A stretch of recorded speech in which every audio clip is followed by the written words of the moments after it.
Okay, quantitative approach. Beforehand, we usually sit down with, I guess in previous class, we do a lot of guessing how long something takes and try and figure it out from there. Here, we're going to actually run the numbers and test it. Hardware performance is actually very easy to quantify. Say machine A is 10% faster than machine B, although of course machine B's advertising will show quite the opposite conclusion, and this is very common inside of architecture. But that's because many software systems tend to have more subjective performance evaluations, so in here we need to come up with how can we actually be as objective as possible. Well, first off, we can try and measure performance with total execution time, and this seems intuitive. A is 3 times faster than B for programs P1 and P2. But the problem here is that it's going to emphasize long-running programs. So if you have one long-running program you're really good at, but you're terrible at the short ones, you'd have probably pretty good numbers here, even though it kind of lies about what's going on. So a quick fix, do you understand what I'm saying there? Yeah. So a quick fix might be to weight the time and figure out, maybe we'll weight it and then apply the time, multiply it there, and that could kind of fix it. But then what if program 1 is executed more frequently than program 2 or program 3? Or what if that starts changing? All of a sudden program 3 is executed more frequently. It's not a...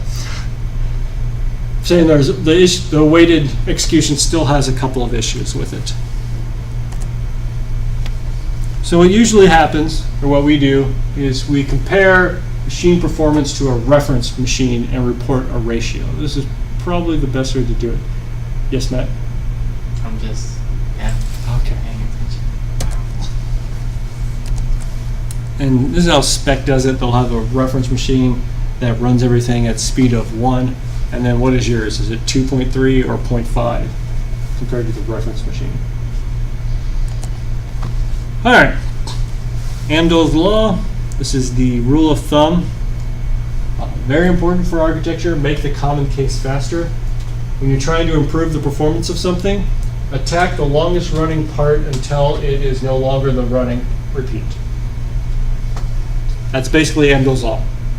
There's a nice, beautiful formula for it, if you wish to go look at it, but this is really all that's going on.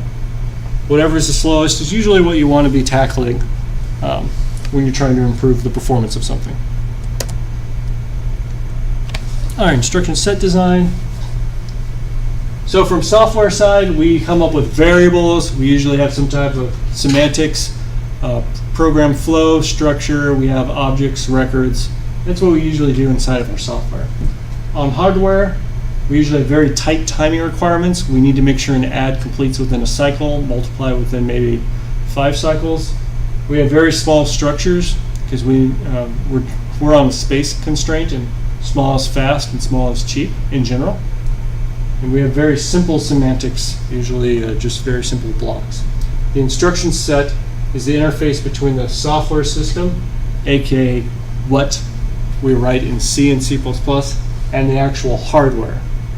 How do we execute it? That's your instructions. That's the interface between the software and the hardware.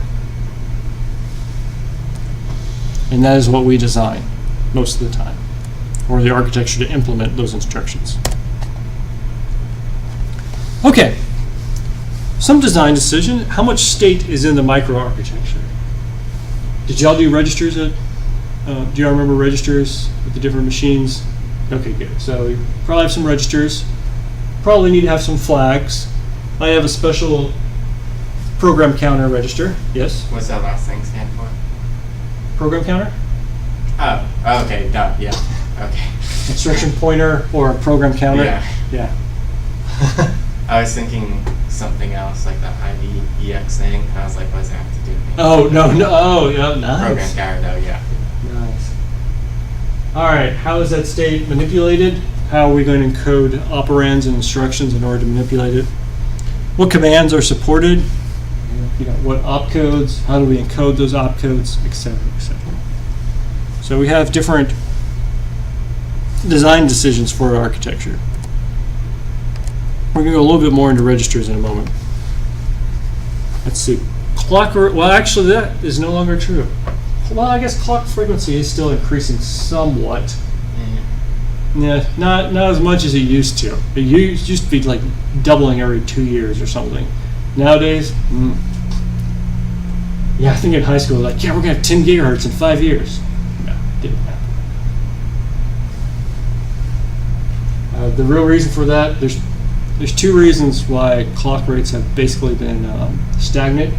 First one, the speed of light's just way too slow. And 2, when you run at a higher clock rate, you produce more heat, and it's hard to dissipate all that heat. Because faster chips are hotter, bigger chips are hotter as well. So we have a power problem as well, and a heat. When you have a very complex design, you have frequency issues because if you have a very complex circuit, you need to be able to go through the circuit within a step. And if you can't, you now have to break up your circuit into multiple steps via pipelining, which again adds more complexity. Did you all go through pipelining in Clemson? I think so. Think so. So pipelining, you're probably you've done pipelining before. The classic example is when you go and do your laundry. You don't wash your clothes, put them in the dryer, wait for them to dry, then fold them, then go get the next load and put it in the washer. You don't do that.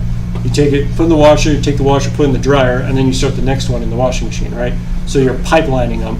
Well, each set of clothes takes a certain amount of time. You're able to start one of them while the other one's still running. So that's what pipelining is in a nutshell. You may wish to review that a little more about the 5-stage in-order pipeline. Good stuff right there. It's good stuff right there, especially for this class. You'll be reviewing that definitely for the first assignment.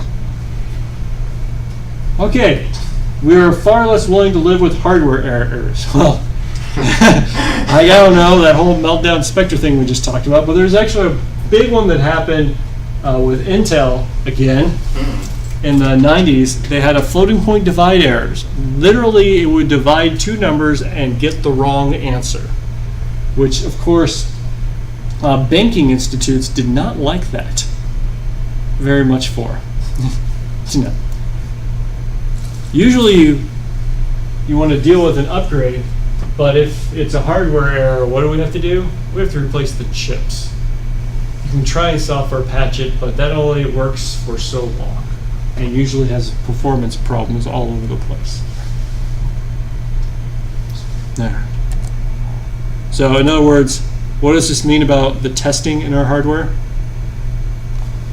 Should be pretty thorough. More or less testing than software. More. Yeah, it's way more testing. If you look at the way Intel does it, you have just tons and tons of testers and just a small group of designers. Okay. Yeah, we need to figure out where we're going to put the operands in the field. Are we going to do with CISC style instructions, or are we going to do with RISC style instructions? I'll hopefully get into a little bit more about that later. Okay. Let me pause the recording here.